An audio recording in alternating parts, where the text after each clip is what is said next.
Imamo zelo realne probleme, ki so povzročeni tako strani globalizacije, digitalizacije, izgubo delovnih mest, na drugi strani pa politika vse prepočasi odgovarja na te izzive in ker ta uradna politika običajno niti ne naslovi problema s pravimi besedami, kaj šele da bi ponudila konkretno in pa hitro rešitev, se pojavljajo te tako imenovani populisti, ki imajo največkrat zelo kvalitetne vprašanja, bolj vprašljive odgovore, vendar ljudje v današnji družbi hitrih komunikacij, družbi tudi površnih informacij, zelo radi tem ljudem poslušajo.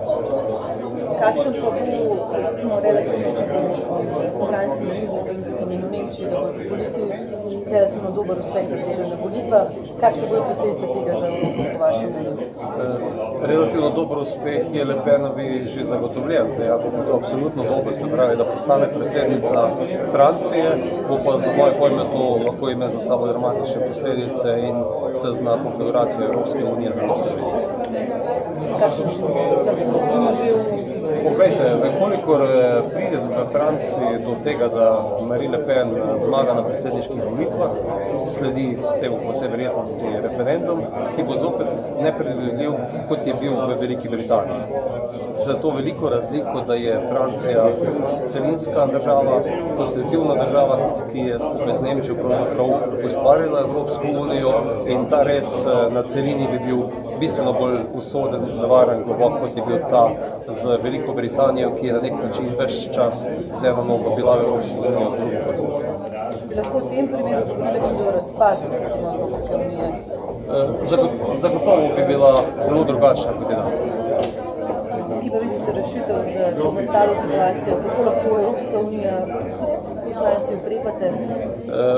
Sam vidim rešitev v tem, da tisti, ki imamo pozicije, govorimo realni jezik, ljudi naslovimo z pošteno, odkrito govorico in tudi sprejemamo odločitve, ki so v tem trenutku potrebne. In tu mislim, da je bil v zadnjih letih nek primanjkljaj, da se vse preveč uporabljalo nek všečen jezik, ki je že postal neka latovščina in s tem jezikom se velikokrat v velikem loku izogiba realnim problemom.